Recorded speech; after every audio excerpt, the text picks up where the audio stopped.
Paper से ही हम चलते हुए आगे चलते हैं। कल आई गेस हमारा क्वेश्चन नंबर 4 जो है वो हो गया था, वो हमने डिस्कस आउट कर लिया था, ऐसा ही है।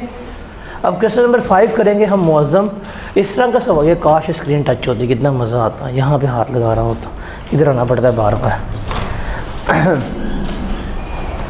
क्वेश्चन नंबर 5 है हमारे पास, स्प्रिंग 2011 का 7 मार्क्स का क्वेश्चन है। रिक्वायरमेंट है in each of the above situations advise management about the value of supply on which sales tax would be levied under the provision of Sales Tax Act 1990। हमने management को क्या करना है, बताना है कि यार ये जो उसने हमें चीज़ें गिवन किए हैं, किस तरह से सेल्स टैक्स जो है वो हम इसके ऊपर चार्ज कर रहे होंगे। 6 क्वेश्चन है ये। 5 है ये, तेरी किताब में नहीं है।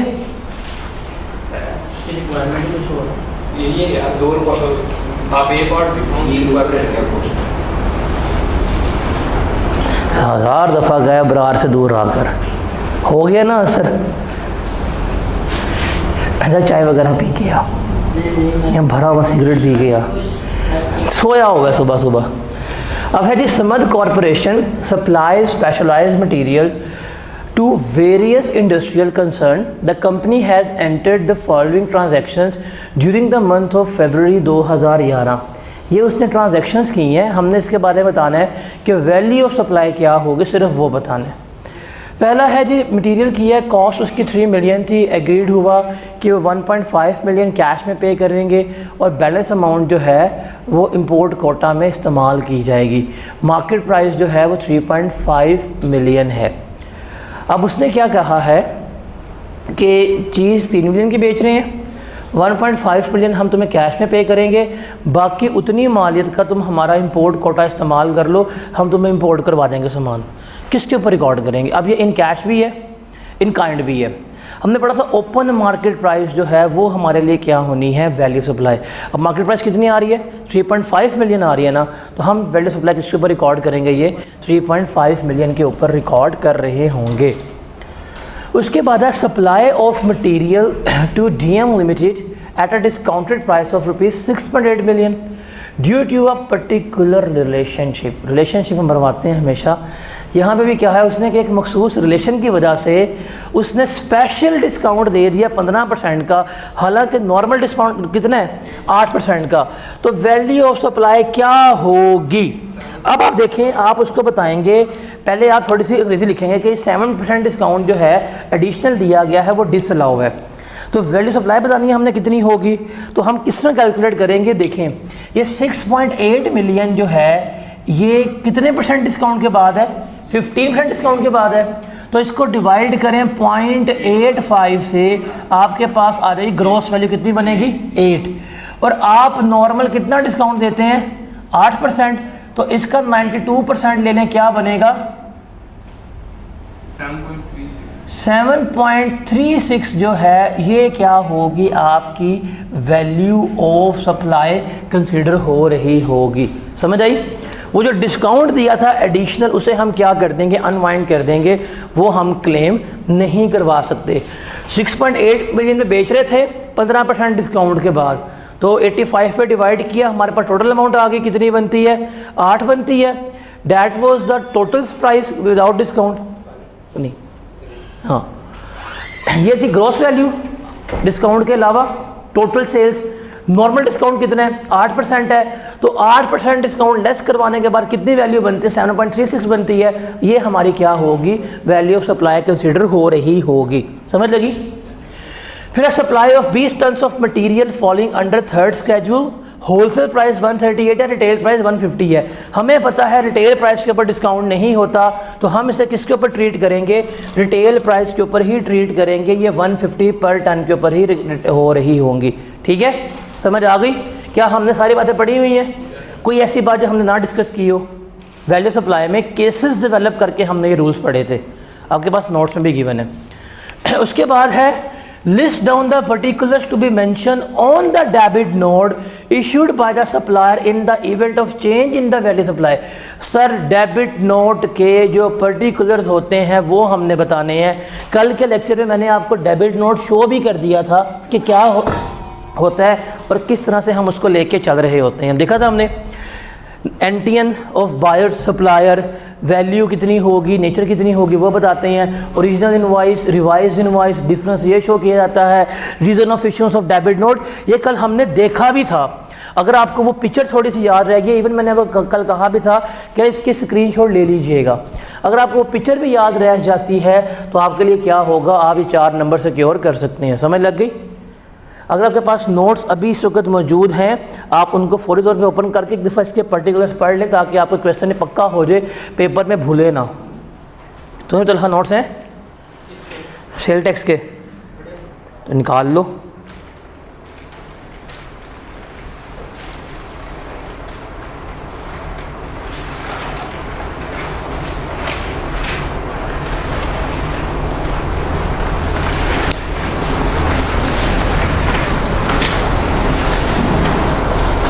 दफ़ा इनको रीड कर लें, फिर आपके लिए इजी हो जाएगा ताकि आपको कभी भूलेगा नहीं ये।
पढ़ लिया क्योंकि मौसम भूलेगा तो नहीं अब। तो ये देखें, ये सवाल ये है जी सेल्स टैक्स की थ्योरी जो अजाब बनी हुई है। अब देखें 7 नंबर का सवाल है ऑटम 2011 में। Under what circumstances are registered person becomes liable to be deregistered और प्रोसीजर कर लेंगे। किन सर्कमस्टांसेस में डी रजिस्टर्ड होगा और डी रजिस्ट्रेशन का प्रोसीजर क्या है, कर लेंगे। हमने कल पढ़ा था कि आपके सप्लाईज एग्जाम्प्ट हो जाएं, कॉटेज में फॉल कर जाएं, आप रिटेलर स्पेसिफाइड नहीं है, then you are going to be deregistered. क्या होगा, जाके फिर जाके कमिश्नर को अप्लाई करेंगे कि हमें करना डी रजिस्टर्ड, या अपने ऑन पे आपको क्या कर सकता है, डी रजिस्टर कर सकता है। उसके लिए क्या किया रहेगा, आपको बुलाया जाएगा, मतलब आपको नोटिस ऑफ किया रहेगा, अब अपनी फाइनल रिटर्न जमा कराएंगे, ड्यूज क्लियर करेंगे, आप क्या हो जाएंगे, डी रजिस्टर्ड हो जाएंगे। सिंपल ये प्रोसेस हमने बताना होता है। फिर 3 मैटर्स हैं, हमने हर मैटर के ऊपर कमेंट पास करना है क्या और क्या नहीं है। Mr. Gohar has recently been registered under Sales Tax Act 1990. He is engaged in the export and distribution of consumer products. Before filing the first return, he wishes to obtain advice on the following matter. उसने first return file करनी है। ये 3 matters हैं जिसके ऊपर आपको क्या है, इश्यूज जो हैं वो रिक्वायर्ड हैं। Number 1, eligibility for a refund if input tax is in excess of the output tax payable for the month, consequences of non-payment of the entire amount of tax as indicated in the return, और concept of provision and final adjustment कर लोगे। ये हमने पढ़ा है, discuss कर लोगे। देखिए सबसे पहले हमने बताया था कि रिफंड इनपुट टैक्स में नहीं मिलता अगर एक्सेस इनपुट टैक्स है, जो हमने 90% का रूल पढ़ा था। अगर इनपुट टैक्स हमारा एक्सेस है तो हम क्या कर लेते हैं, कैरी फॉरवर्ड होता है। हम इसे कहेंगे भाईजान रिफंड तो आपको इनपुट टैक्स नहीं मिलना, जो एक्सेस अमाउंट होगी वो हमारी क्या हो जाएगी, कैरी फॉरवर्ड हो जाएगी। आप उससे अगले महीने में क्या कर रहे होंगे, जाके क्लेम कर रहे होंगे। यही था, यही बड़ा है। तो रिफंड का सीन तो नहीं, रिफंड कहेंगे सिर्फ आपको मिलेगा किसके अगेंस्ट, जो एक्सपोर्ट्स करेंगे, क्योंकि ये एक्सपोर्टर भी है, ये एक्सपोर्टर भी है, कहेंगे जो एक्सपोर्ट करेंगे, एक्सपोर्ट के रिलेटेड जो आपका इनपुट टैक्स होगा सिर्फ आपको वही रिफंड के तौर पे मिल रहा होगा। एक तो हम ये बता देंगे, 2 नंबर मिल गए कि नॉर्मल सप्लाईज का जो इनपुट होगा वो आपका कैरी फॉरवर्ड होगा, और जो एक्सपोर्ट होगी उसके लिए क्या मिलेगा, आपको रिफंड मिल रहा होगा। नंबर 1, अगर एंटायर अमाउंट ऑफ टैक्स जो है हम पे नहीं करते तो क्या कंसिक्वेंसेज हैं? हमने कल बात की थी, आपका बैंक अकाउंट टैक्स करके वो रिकवर करवा सकता है, आपकी गुड्स जो हैं वो स्टॉप हो सकती हैं, आपका असेसमेंट ऑर्डर पास हो सकता है, इवन आपका ऑडिट भी हो सकता है, तो शॉर्ट पेमेंट टैक्स की रिकवरी हो जाती है। और प्रोविजनल और फाइनल एडजस्टमेंट क्या होती है कि हर महीने आप रिटर्न जमा करवाएंगे, जो इनपुट टैक्स है आपका क्लेम होता रहेगा, फिर साल के एंड पे जो इनपुट टैक्स रह गया हुआ हम उसकी फाइनल एडजस्टमेंट करके क्लेम कर लेंगे। ये हमने अपॉर्चनमेंट वाले टेबल में पढ़ा था, वहाँ पे रूल लिखा भी हुआ है नोट्स में बिल्कुल अपॉर्चनमेंट के टेबल से पहले कि प्रोविजनल असेसमेंट क्या होती है और फाइनल असेसमेंट क्या होती है। Got it?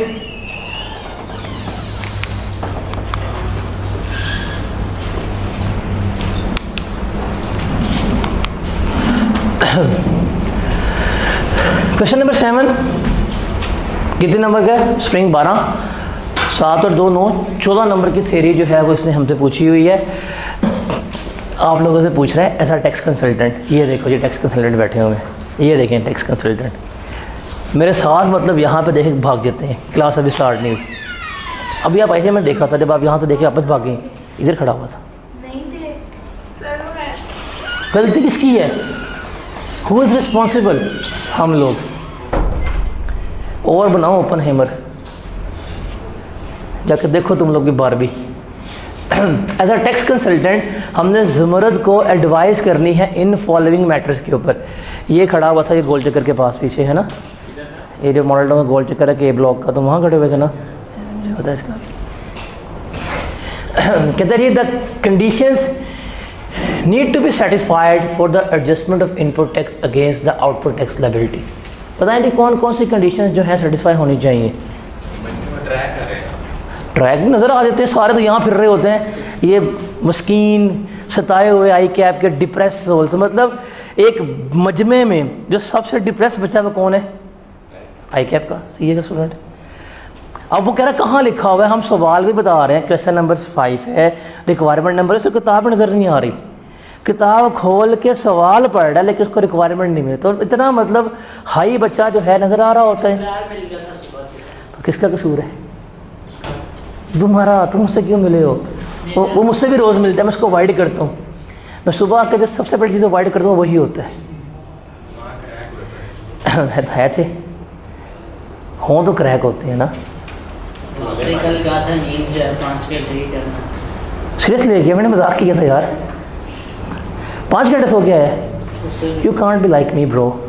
मैं 4 घंटे 3 मिनट सो के आया हूँ आज। बताएं, इनवॉइस होनी चाहिए नंबर 1। इनवॉइस नहीं, 1 मिनट लेडीज़ फर्स्ट। बताएं मिस, क्योंकि आपका रटाई बड़ा कमाल है, आपने कहा नहीं इसका बताएं क्या जवाब होगा। तब तक मैं अपनी ग्रीन टी पी के गला खर सही कर लूँ, थोड़ा मेरा गला बेहतर हो गया। फाइनली डॉक्टर मैं ही था जो काम आया। हर मेडिसिन खा के देख ली, फ़र्क नहीं पड़ा। फिर कल जाकर ठंडी ड्यू पी है, फुल चिल, गला ठीक हो गया मेरा। हाँ नहीं मुझे था कि ऐसी, मेरा पहले भी सर्दी में ख़राब हुआ था ना, तो नहीं सही हो रहा था। कुछ 2 हफ्ते हो गए शदीद दर्द। मैंने जाके आइसक्रीम खा ली, सुबह ठीक। मैंने कहा यार ये सही है, मज़ा भी आ गया है, गला भी ठीक हो गया। वो जो दवाइयाँ खा के जो शंदा पी के पागल हुआ था ना, वो सारा गुस्सा चढ़ा। हमारा गला ठीक हो गया पहले से। कल मज़ीद ठीक हो जाएगा। एक और ड्यू पीऊँगा ठंडी। नहीं ड्यू लगती है गले में, वो जाके बाकायदा, कोक नहीं लगती गले में। चल भाई, अगर ज़रा जवाब ना है ना हैदर तुझे, मैं कोक पिलाऊंगा। फिर टका के सब्र कर ज़रा बढ़। भाई बताएं आंसर क्या है आपका?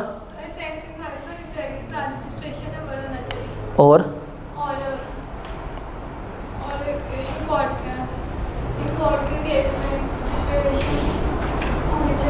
साफ बताएं, आपको भी आता है? नहीं, करामन कातबीन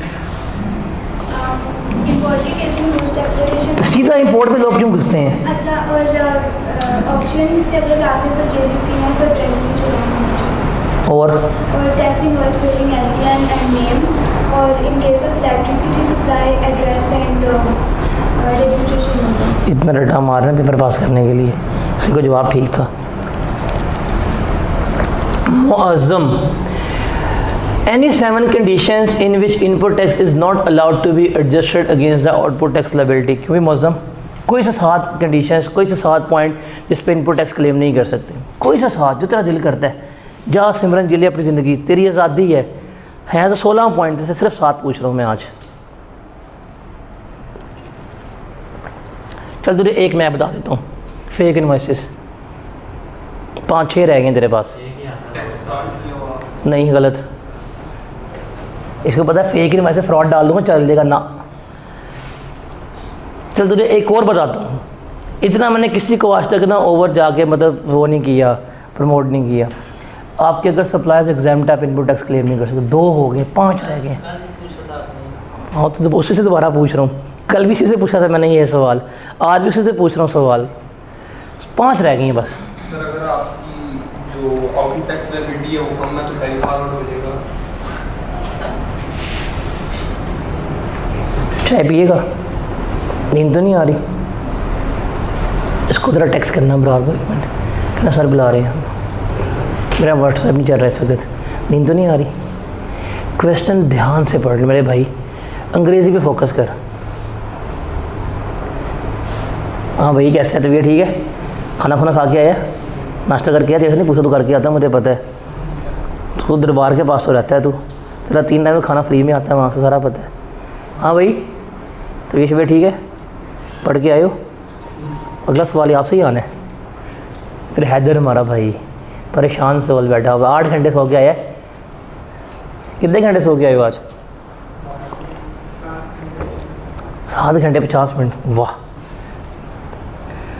सर अगर आपने किसी ब्लैक लिस्टेड जो शख्स है उससे आपने, चल मान लेता हूँ मैं, 4 रह गए हैं।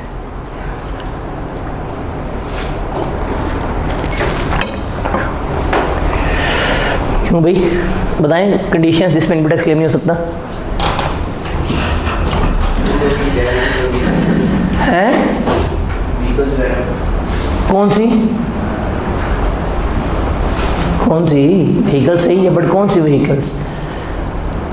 Other than stock in trade, जो स्टॉक इन ट्रेड के अलावा व्हीकल्स हैं उसके ऊपर इनपुट टैक्स क्लेम नहीं हो सकता। और डिस्क्रिपेंसी का वर्ड पढ़ा था, कितनी दफ़ा पढ़ा है? वो पॉइंट नहीं लिखना था। सीमेंट, पेंट, बिल्डिंग मटेरियल पढ़ा था, वो पॉइंट नहीं लिखना।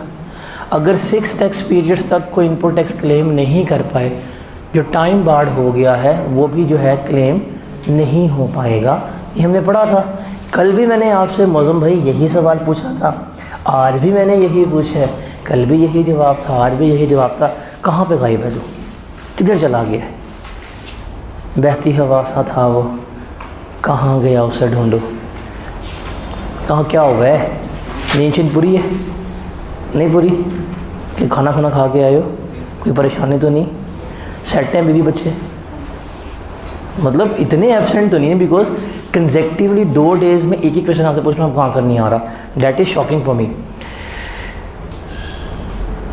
Miss, the remedy available to her if she fails to adjust input tax क्या है? अगर वो इस महीने में इनपुट टैक्स पे नहीं कर पाएगी तो क्या रेमेडी उसको अवेलेबल है? और 6 टैक्स पीरियड कैसे काउंट होते हैं? कैसे? 1 2 3 4 5 6, मतलब उस महीने से आगे करके आप काउंट कर रहे होते हैं, ठीक है? जिस महीने क्लेम नहीं किया उससे अगले 6 टैक्स पीरियड तक क्लेम करना होता है। मार्च में क्लेम नहीं किया, अप्रैल, मई, जून, जुलाई, अगस्त, सितंबर तक क्लेम कर लें, उसके बाद क्लेम नहीं कर पाएंगे। Question number 8, identify the goods that should be charge at 0% under the sales tax act. कौन सी गुड्स होती हैं? पता था मुझे, ये इस कौम को एक ही वर्ड याद है, कौन सा? एक्सपोर्ट्स। एक्सपोर्ट्स के अलावा इतना लंबा फिक्स स्केड्यूल था, वो याद नहीं। सप्लाई टू डिप्लोमेट्स इसमें आते हैं, वो याद नहीं आ रहा। अगर कोई भी एग्जाम्प्ट गुड्स एक्सपोर्ट हो गई हैं वो भी नहीं आता। पैकिंग मटेरियल में इस्तेमाल हो रहा है वो भी तो इसमें आ रहा था, ये भी इसमें आ रहा था। 3 नंबर के 3 पॉइंट लिख लोगे ना, इसमें दो तो लिख लोगे कम से कम, ये तो मुझे पता है। मिस, अब आप वापस आ गए क्लास में। List the situation in which type of goods in A would not be eligible for 0 rating. बताएं कब 0 रेटिंग के लिए गुड्स एलिजिबल नहीं रहती? एक्सपोर्ट कर रहे हो इन कोई मैन्युफैक्चरिंग से क्या उनको इंपोर्ट करेंगे। हाँ, goods export for re import, okay. फिर हम वो स्पेसिफिक एरियाज में उसको एक्सपोर्ट, कौन से areas? Pakistan, China and Iran. ठीक है, 2 एक और पॉइंट था, ये 2 थे। तीसरा भी था। नहीं, goods held for export but not exported, रखी हुई हैं एक्सपोर्ट के लिए बट एक्सपोर्ट अभी तक नहीं की, वो भी इसमें नहीं आता। 3 पॉइंट हैं इसमें, तीसरा था अफगानिस्तान को लैंग्वेज से। वो एक में ही आता है। नहीं सर, चलो, मैं लेडीज से बैच नहीं करता।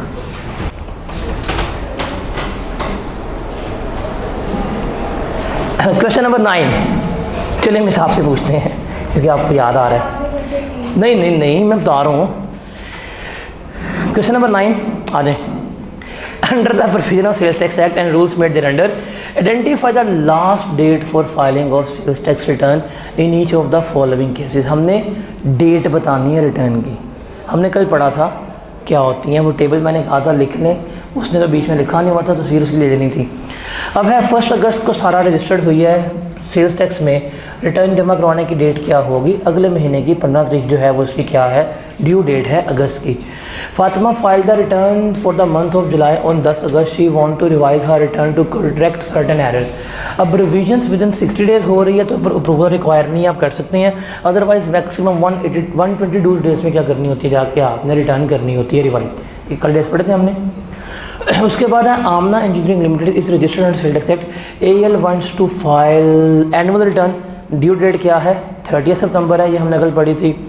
अबदा wants to deregister herself the effect from 30 September. उस जिस दिन डी रजिस्टर होना है उस दिन क्या करेगी, अपनी फाइनल रिटर्न जमा करवाएगी और क्या हो जाएगी, डी रजिस्टर्ड हो जाएगी। ठीक है। उसके बाद है while carrying out the sales tax audit of Halima, the officer of Finland Revenue identified a deficiency in the amount of sales tax deposited by her. She acknowledged her deficiency but failed to deposit the balance amount. A shock was notice for issued to her for the payment of balance. Determine the Halima's liability in the above situation. Also explain whether it would have been to her advantage if she paid the amount of before issuance of shockers notice. हमने कल पढ़ा था during, अगर आपके deficiency और observation आ गई हैं, अगर आप उस वक्त कर रहे होते हैं, just give me a second. अस्सलाम वालेकुम। वालेकुम अस्सलाम जी।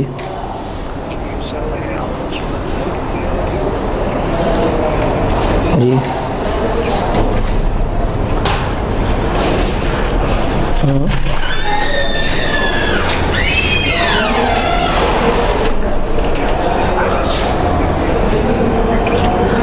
अटेम्प्ट कौन सी है? हाँ जी, वैलिड है, वैलिड है, इनकॉर्पोरेटेड है।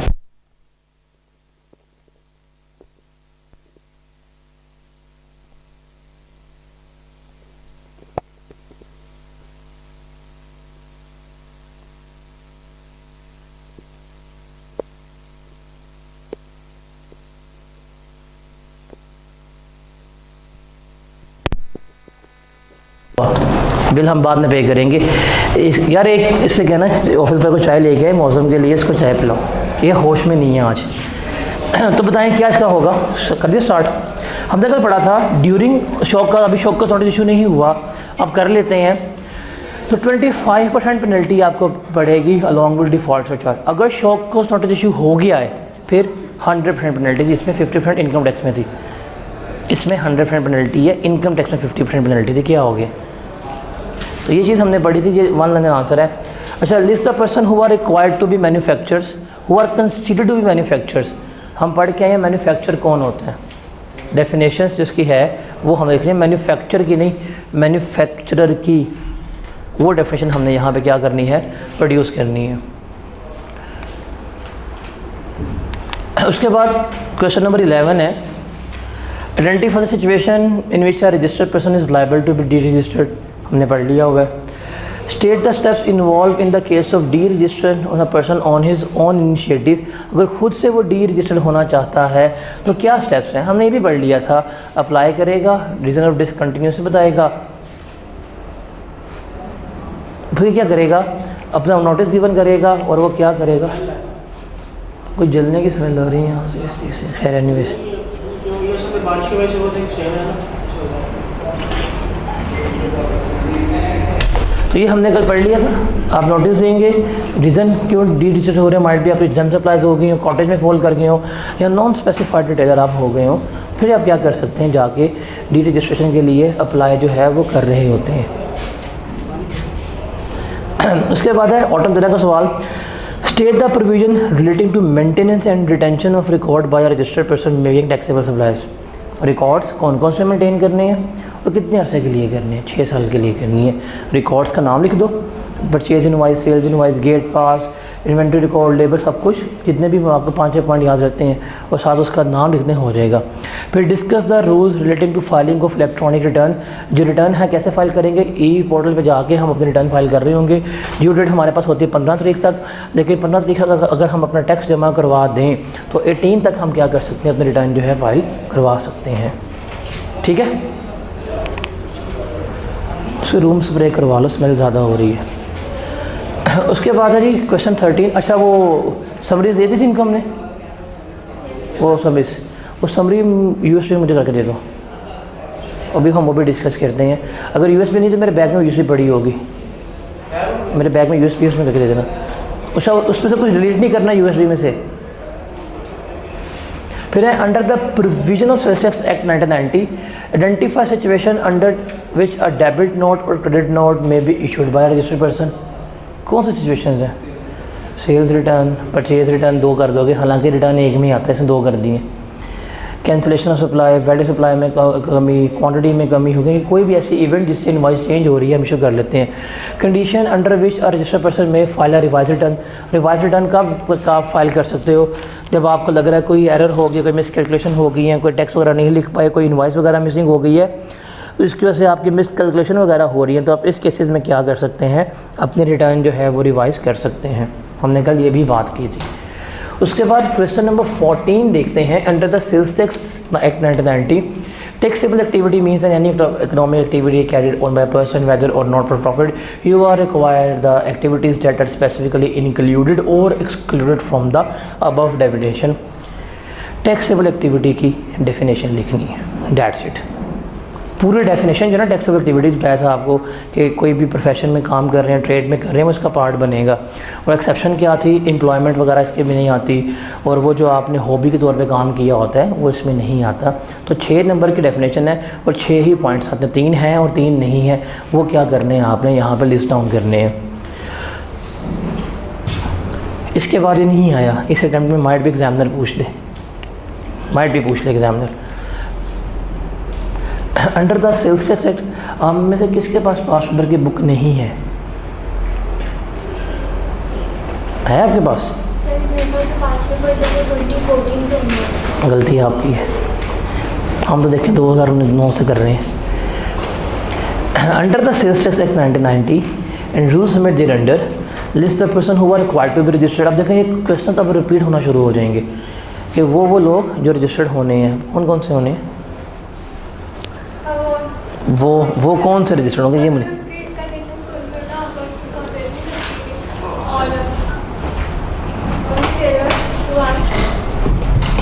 और 1 मिनट सवाल है 5 नंबर का, आप 2 लिखेंगे नंबर मिल जाएंगे। Importer, exporter, a person who is entitled to reclaim the refund, manufacturer other than cotton industry, specified retailer। कोई 1134 दफ़ा हमने ये डिस्कस किया, फिर भी आप आज का मतलब पढ़ते नहीं ना आप लोग। चलो जी अगला सवाल देखते हैं। Miss change in tax rate बताएं।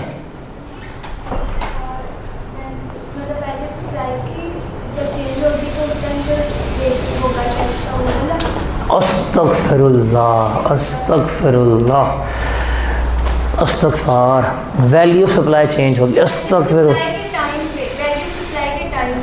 अस्तगफिरुल्लाह। अपने रूल वही है ना, मेरा टैक्स मेरी मर्जी। वैल्यू ऑफ सप्लाई का टाइम ऑफ सप्लाई। अब क्या मैंने कल यही सवाल पूछा था आपसे, आज भी मैंने वही पूछा है, जवाब सेम है, नहीं आता ना ना ना। अब मैं first impression is last impression नहीं आता, सेम क्वेश्चन मैंने कल मौसम से पूछा, उससे आज पूछा, he was blank out. Same question मैंने आपसे कल पूछा, आज मैंने पूछा, वही गलती आपने आज कर दी, blank out. Hence it is prove नहीं आता। मैं क्यों जाऊँ, पहला पॉइंट ही गलत है। वैल्यू ऑफ सप्लाई, तो मैं कहता हूँ इससे बड़ा पाप दुनिया में कोई नहीं कि टाइम ऑफ सप्लाई को आपने वैल्यू ऑफ सप्लाई से रिप्लेस कर दिए। नंबर कट जाएंगे पूरे के पूरे, इसका मतलब नहीं आता, सॉरी टू से। हम आगे चलते हैं यार, नहीं अब वो होता है ना, कटा लग गया, सवाल सही नहीं हो सकता। There are certain foods item in inventory of x y limited. Talha भाई तबीयत ठीक है, नींद में वापस आ गए। चलो ख़राब तबीयत में तुझे आज मैं सही करूँगा, तेरी सही डेंटिंग पेंटिंग करूँगा, सब्र कर। सर्टन फूड्स हैं which were return by customers, specify the procedure under which those items के ऊपर हमने करना, बताएं। डिस्ट्रक्शन ऑफ गुड्स हमने पढ़ी हुई है, याद है ना, स्पेसिफिकली पढ़ी है, नोट्स में लिखी भी हुई है, क्या तरीका होगा। अस्सलाम वालेकुम। आपको यही सवाल ने ना पेपर में ऐसे ही कहना है, आपको हर सवाल में नजर आएगा एक चाहत फ़तेह अली खान। ये मेरी यूएसबी है, सही है। कुछ डिलीट तो नहीं किया, कुछ देखा तो नहीं, नहीं मूवी पड़ी हुई थी बीच में, इंटरस्टेलर 4K में थी ना, 32 GB की तो मूवी। भाई अभी ज़रा इसकी ज़रा गुड्स जो डिस्ट्रॉय हो रही है वो तो देख लें ज़रा। हाँ भाई कैसे, नहीं मैं भी तो तुझे तबाही करूँगा। ओपन हीमर तो मैंने यहाँ पे लेके आनी है, आइटम बम तो यहाँ फटेंगे, अभी सब्र कर, तू होता क्या तेरे साथ। तो भाई कब करेगा, 12 सितंबर को, 12 सितंबर को। क्यों भी हैदर, 8 घंटे सो गया है मेरा भाई, फ्रेश लग रहा है आज, फुल टाइम खिला हुआ फूल लग रहा है। बताओ क्या जवाब है इसका। ले सो जाते हैं, नींद आ रही है, इसका जब तक जवाब आना है मैं उठ जाऊंगा नींद पूरी करके। किससे, अम्मी अब्बू से डिस्ट्रॉय कर ले। कितना ऊपर, हाजी साहब नहीं पढ़ के आए, एक्सेप्ट एडमिट कर लो, नहीं पढ़ के आए, पता ही नहीं है क्या हो रहा है। क्यों भी मिस वहम गुमान भी इसका जो, आप तो पहले सलूशन देखती हैं, फिर आप वहाँ से अपना कंसेप्ट डेवलप करती हैं। या अल्लाह मैंने सलूशन गलत लिखे हो, अब बताएं ज़रा। देखी नहीं है प्रोविज़न, देख ली है, जवाब लग गया पता नहीं, क्या फ़ायदा हुआ देख के जवाब देने का। आई कैप में क्या सलूशन होंगे जी मिस, अगर आपने जवाब देख लिया तो फिर फ़ायदा आपसे भी नहीं है। तो बताएं क्या जवाब है। कमिश्नर के सामने डिस्ट्रॉय करते हैं, कमिश्नर सामने डिस्ट्रॉय करेंगे। अगर कोई भी गुड्स अनफिट फॉर कंजम्पशन के तौर के ऊपर रिटर्न हो गई हैं, हम क्या करेंगे, उसको कमिश्नर के सामने डिस्ट्रॉय कर रहे होंगे, और जो हमने माजी में इनपुट टैक्स क्लेम किया हुआ था वो हमें क्या हो जाएगा, डिसअलाउ हो जाएगा। ऐसा ही है, ऐसे ही था। 3 नंबर का 1.5 लाइन का जवाब था।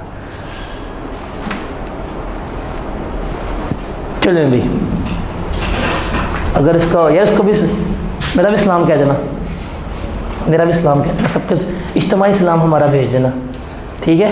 तबीयत भी ठीक है, मतलब सेट है ना, कोई परेशानी तो नहीं। हम मिल के नहीं, ऐसे फेस टू फेस मैसेज तो कर रहे हैं, तू सलाम भेजे, हम सबका इज्तिमाई सलाम जाएगा। अदब खड़े होकर हम सलाम सारे के भेजते हैं। आधा बेटा क्वेश्चन 16 पे, उसका वालेकुम सलाम तुझे मैं करवाता हूँ अब। क्वेश्चन नंबर 16,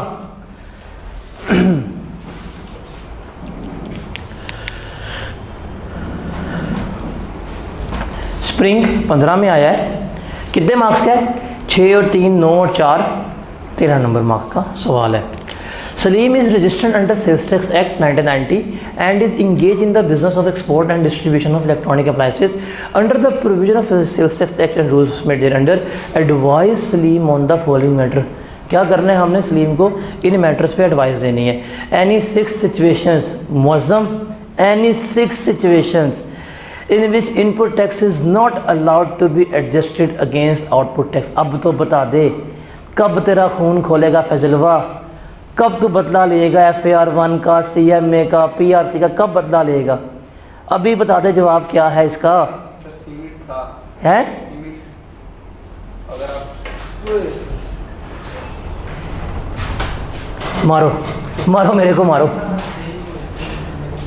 अभी भाई तुझे अभी ये चाय का इसकी यार, एक ऑफिस बॉय को क्या करें चाय मंगवाना, वही पीछे बैठा हुआ है, मैंने इसको देख के याद आया। भाई तेरे से अभी मेरी जान सवाल मैंने पूछा है, ये अभी पूछा है हमने, क्या डिस्कस की है? Fake invoice, discrepancy, exam supplies, time barred हो गया, सीमेंट बिल्डिंग, और वो क्या था व्हीकल, अभी डिस्कस की है। तूने क्या बोला?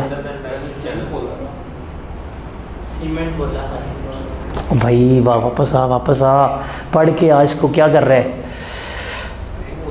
Miss exports which are outside the purview of zero rating, बताएं। बस उर्दू बताते हैं, बाकी मुझे आता है ना, नहीं मुझे पता है आपको आता है, आपने कल यही बताया था, मुझे पता है। बताएं, जो भी है वो है, ये मुझे पता है। अगला बताएं, अगर सोल्यूशन नहीं देखा तो ऐसे आता था कि मैं प्रिपरेशन देखा है। सेटिस्फेक्शन क्यों? That's why. सर मुझे याद था बताएं जी। एक्सपोर्ट से चालू बेनिफिट रिपोर्ट और एक्सपोर्ट पे specified by federal government export Afghanistan to Iran and China, और एक और था आपको बुक में भी लिखा है लेकिन आपने बताया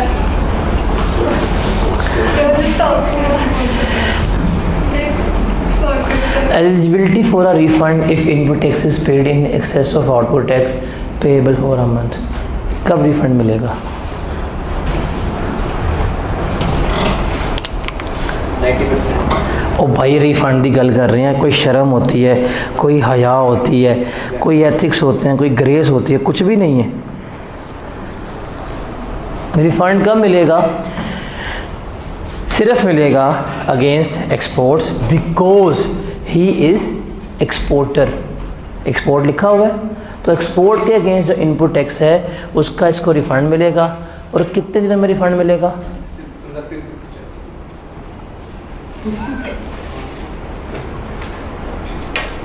45 डेज। सही सर। रिफ़ंड का याद है? क्या सर फाइनल रेट लगेगा सर डेट का? वो एडिशनल भी लगता है भाई, वो डिलेड रिफ़ंड लगता है। अगर लेट कर हाँ, हमें लेट नहीं करवाना, हमने वो गलत काम करना ही नहीं है। और ये अभी हमने देखा है कि प्रोविजनल और फाइनल एडजस्टमेंट क्या होती हैं, ये हमने डिस्कस कर ली है। वही क्वेश्चन है जो अपॉर्चुनिमेंट से रिलेट कर रहे हैं। Question number 17, under the provision of sale tax act explain the following. Input tax in relation to a registered person. Input tax क्या होता है, डेफिनेशन लिख के आनी है। सप्लाई क्या होती है? Supply is a sale or transfer of goods to dispose or disposal of goods by the owner. आगे वाले केसेस भूल गए, है ना?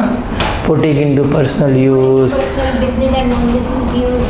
उसके अलावा Transmission, distribution of electricity.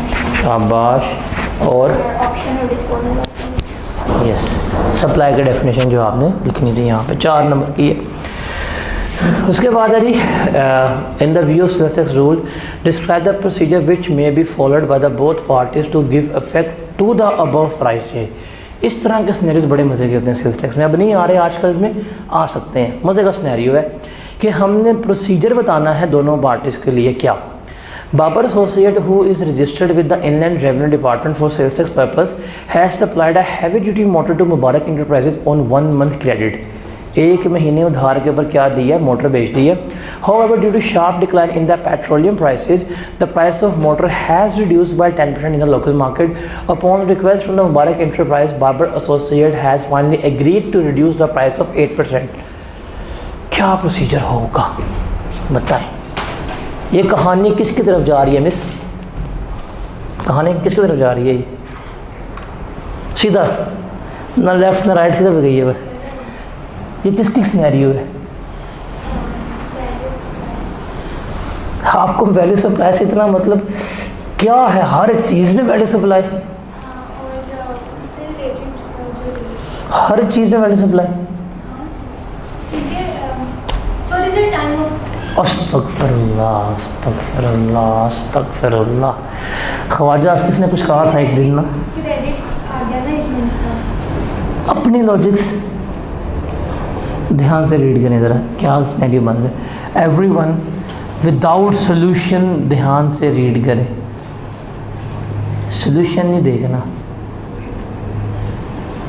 चलें, मतलब वो देख ही सोल्यूशन रहा है बंदा, उसने खोले सोल्यूशन जूम में।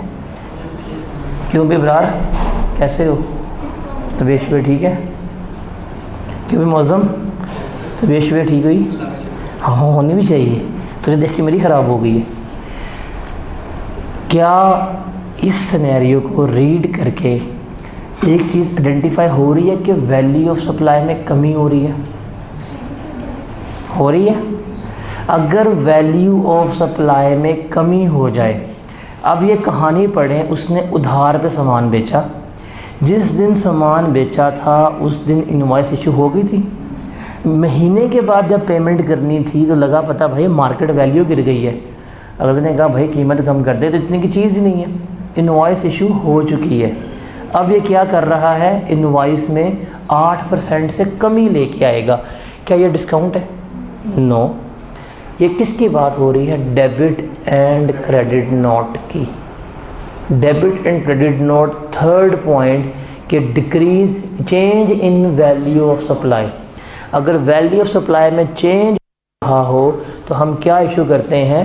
Debit and credit note issue करते हैं। अब ये तो हमें लग रहा है पता कि वैल्यू ऑफ सप्लाई में कमी आ रही है और वैल्यू ऑफ सप्लाई में चेंज आ रहा है। अब सेकंड क्वेश्चन है, क्या वैल्यू ऑफ सप्लाई में इजाफा हो रहा है कि कमी आ रही है? 8% से रिडक्शन हो रही है, कमी आ रही है। अब हम क्या करेंगे, सेलर जो है वो इशू करेगा क्रेडिट नोट, बायर जो है वो इशू करेगा डेबिट नोट इस अमाउंट का, 8% की अमाउंट से, और ये with in 180 days of original invoice होना चाहिए। अगर ये इजाफा हो रहा होता तो फिर क्या होना था, और सेलर इशू करता डेबिट नोट और बायर कौन करता, क्रेडिट नोट इशू कर रहा होता। समझ लगे? ये कहानी वो नहीं थी जो आप समझ रहे थे। That was the scenario of debit and credit note. समझ लगी? वही अपने से हर चीज़ में time of supply, value supply, ये चीज़ वैल्यू सप्लाई, वो चीज़ वैल्यू सप्लाई। इतनी वैल्यू सप्लाई याद होगी आपको, हालांकि जब मैंने पूछना है वो आपको आना नहीं है। क्वेश्चन नंबर 18 चले आ जाए, इसका मुझे जवाब आपको पता है क्या है। वैल्यू सप्लाई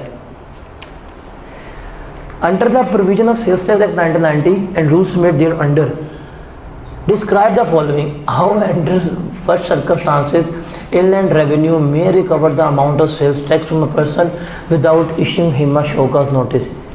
कल क्या मैंने ये सवाल हाईलाइट करवाया था, स्पेसिफिकली बताया था कि ये इम्पॉर्टेंट है, ये पेपर्स में आता है। अब नोट्स के पेज पलटे जाएंगे, उस जगह पे पहुंचा जाएगा कि वो कौन से पॉइंट्स हैं, किसी को याद नहीं आएगा।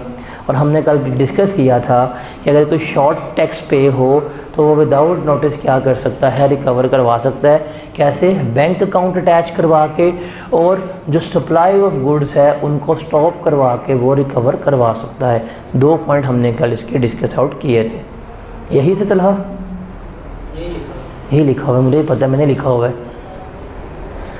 उसके बाद rules relating in the particulars of registration other than the change of business category, कि हमने जब अपने पर्टिकुलर्स ऑफ रजिस्ट्रेशन चेंज करवाने हैं, कौन से रूल्स हैं। हमने कल ये पढ़ा था, आप जाके सिस्टम में अपडेट, जब भी आप चेंज करेंगे जिसमें बैंक अकाउंट वगैरह चेंजेस होते हैं, तो 14 डेज़ में आपने क्या करना होता है, अपग्रेड करवाना होता है। कंप्यूटर आपका अपग्रेड कर देता है। अगर वो अपग्रेड 14 डेज़ में नहीं करेगा, आप कमिश्नर को अप्लाई करेंगे, कमिश्नर जो है वो 2 दिन के अंदर अंदर, 3 दिन के अंदर क्या करेगा, सिस्टम को अपग्रेड कर देगा। ये हमने कल पढ़ा था, याद है? कल नहीं परसों पढ़ा था हमने, ये उससे 1 दिन पहले। अगर आपको याद हो या ना याद हो, मुझे याद है। नोट्स में चेंज इन रजिस्ट्रेशन लिखा हुआ specifically, change in particulars of registration, D registration से बिल्कुल पहले, कंपल्सरी रजिस्ट्रेशन के बाद लिखा हुआ है। क्यों में चला,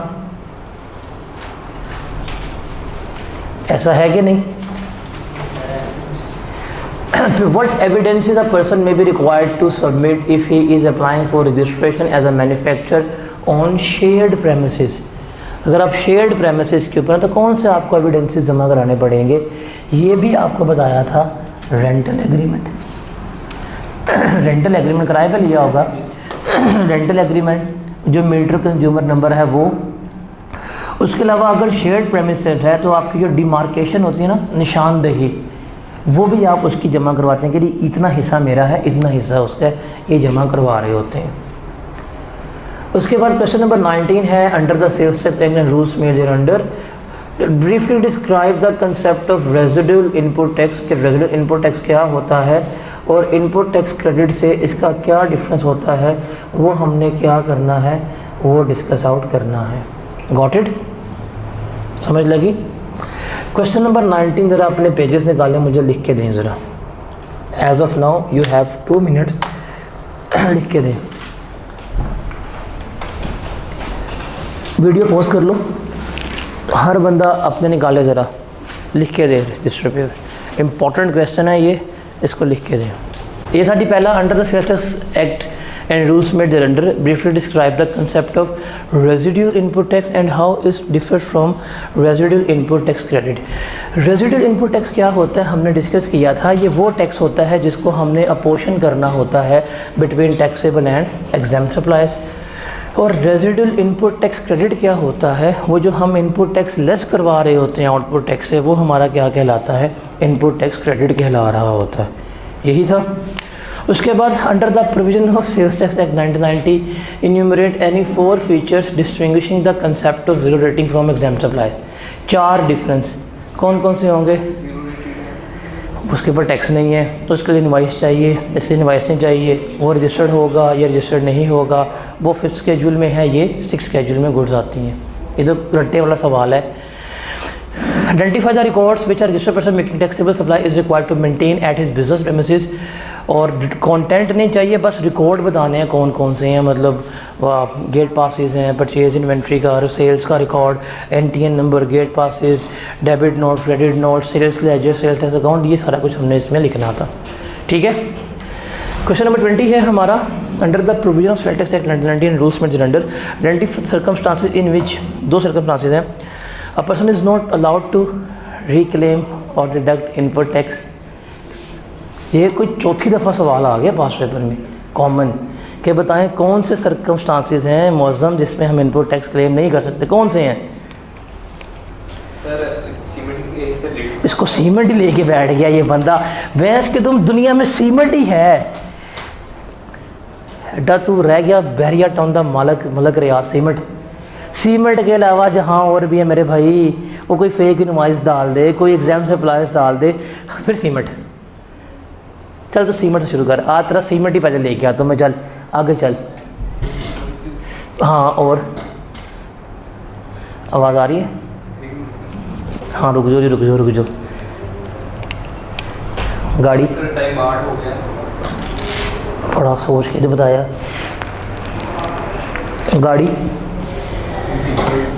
और discrepancy indicated by crest, tax not deposited by supplier, any information required by the commissioner not deposited, ये सारा कुछ इसमें आता है। कोई से 6 याद कर ले यार, खुदा का नहीं, सीमेंट के अलावा कोई से 6 याद कर ले, तेरी मेहरबानी।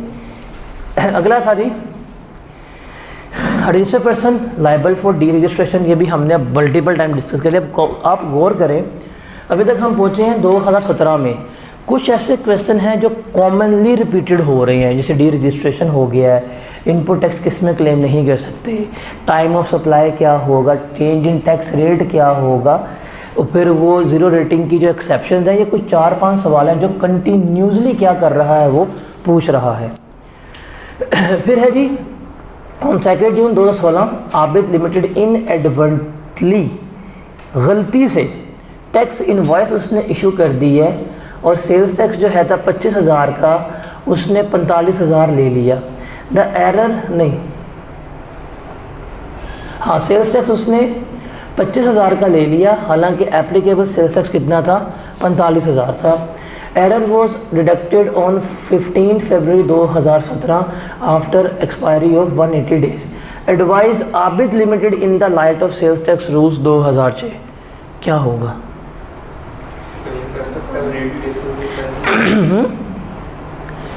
टाइम लिमिट एक्सपायर हो गई है 100 डेज़ की। तो नहीं शायद होगा तो Excise tax the government. ये ग्रुप लाइन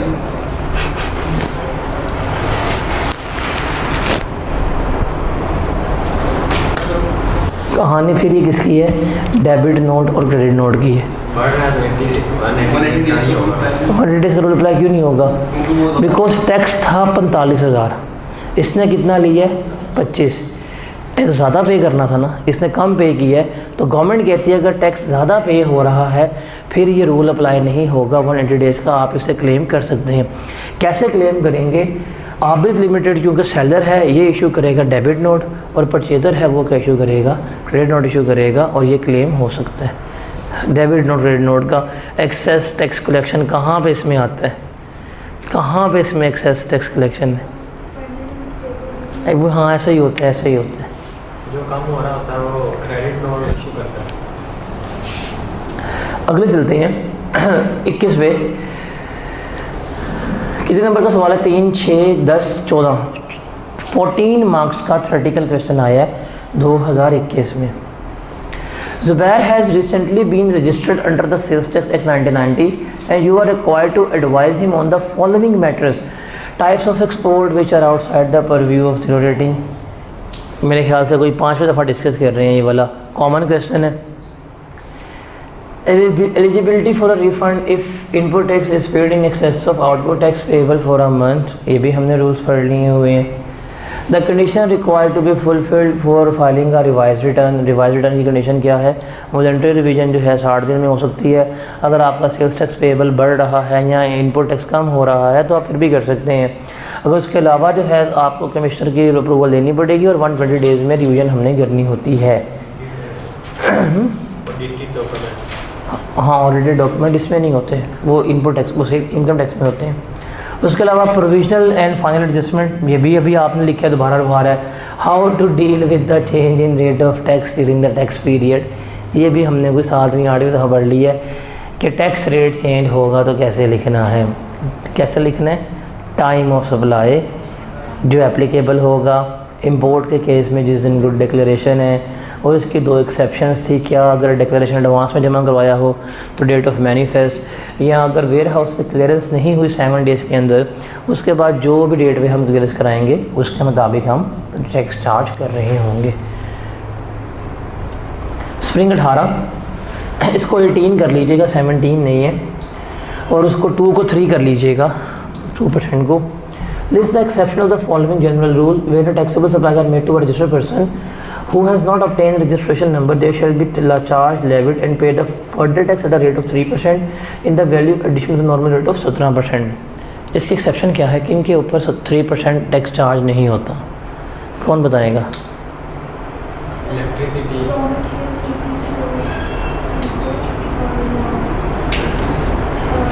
sugar, sugar, और fuel, diesel, motor oil, battery, और supplies to deployments, और ये सारे स्केड्यूल ना आपने तीसरा 5वां छठा मिक्स कर दिए, अच्छा चार्ट बना रही हैं। उसका पॉइंट यहाँ पे, उसका पॉइंट वहाँ पे कर दिया, चल तो जाएगा। सही है, कभी कभी गलत नहीं बताया आपने, कोई सही है। और used for clothing, हाँ लंडे कपड़े बदल में लिखवाए थे कि याद करने हैं आपने। और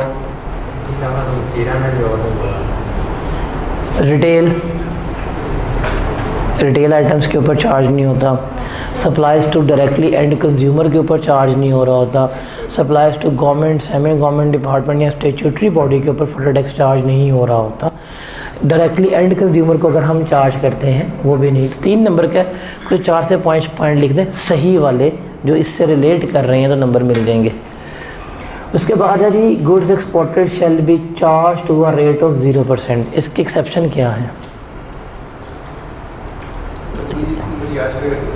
इंपोर्ट करने के लिए अगर हाँ वही जो है था गुड इम्पोर्टेड और री एक्सपोर्ट वाला, export to China, Iran, Afghanistan, held for export but not exported, वही हमने यहाँ पे लिखना था।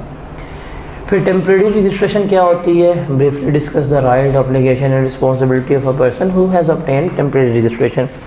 हमने पढ़ा था ये कि अगर आपने रॉ मटेरियल मशीनरी इंपोर्ट करनी हो तो आपको टेम्प्रेरी बेसिस के ऊपर क्या किया जाता है? रजिस्टर्ड कर दिया जाता है।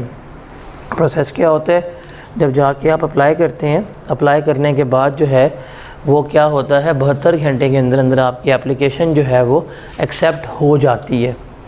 आपकी एप्लीकेशन एक्सेप्ट हो जाती है तो आपको 60 डेज़ तक क्या किया जाता है? टेम्प्रेरी तौर के ऊपर रजिस्टर्ड कर दिया जाता है। और जब आपको टेम्प्रेरी तौर पर रजिस्टर्ड किया जाता है तो along with that you have to file your the documents, जो आपने चीज़ें इंपोर्ट करनी है, गुड मशीनरी, उसके डॉक्यूमेंट्स वगैरह जो हैं वो क्या करने होते हैं? आपने इंपोर्ट की डिटेल्स बतानी होती है। No you have to be ensure के जो आपने बनाने हैं, इंपोर्ट्स वगैरह डॉक्यूमेंट करवाने हैं, उनको आप 60 दिन में मंगवा के इंस्टॉल कर लेंगे। और इसके अलावा जब आप टेम्प्रेरी तौर के ऊपर रजिस्टर्ड होते हैं तो जब आप लिस्ट जमा करवाते हैं तो फिर क्या करते हैं हम, उसके साथ साथ 3% का जो पोस्ट डिफिट चेक होता है वो भी जमा करवाते हैं, विच इज़ अ श्योरिटी कि हम क्या करेंगे, हम इन गुड्स को बुला के क्या कर देंगे, इंपोर्ट कर लेंगे, हम इनको रख लेंगे। अगर हम 60 दिन के अंदर उस गुड्स को, मशीनरी को नहीं मंगवाएंगे तो डिपार्टमेंट क्या कर लेगा, उसको इन कैश करवा लेगा, वो हमें नहीं देगा। उसके अलावा जब आप इंपोर्ट कर लेंगे तो आप कोई किसी किस्म का वो जो है मतलब उस इनवॉइस के ऊपर रिफ़ंड या इनवॉइसेस वगैरह इशू नहीं कर सकते। ठीक है, ये इसके प्रोसीजर थे टेम्प्रेरी रजिस्ट्रेशन के। ठीक है, इसको एक दफ़ा रीड कर लें ताकि ये एक ही दफ़ा पेपर में आई हुई है, जाके इसको दफ़ा रीड कर लें ताकि आपको कोई प्रॉब्लम वगैरह ना हो।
मेरे पास तो नीचे से ले आओ एक। एक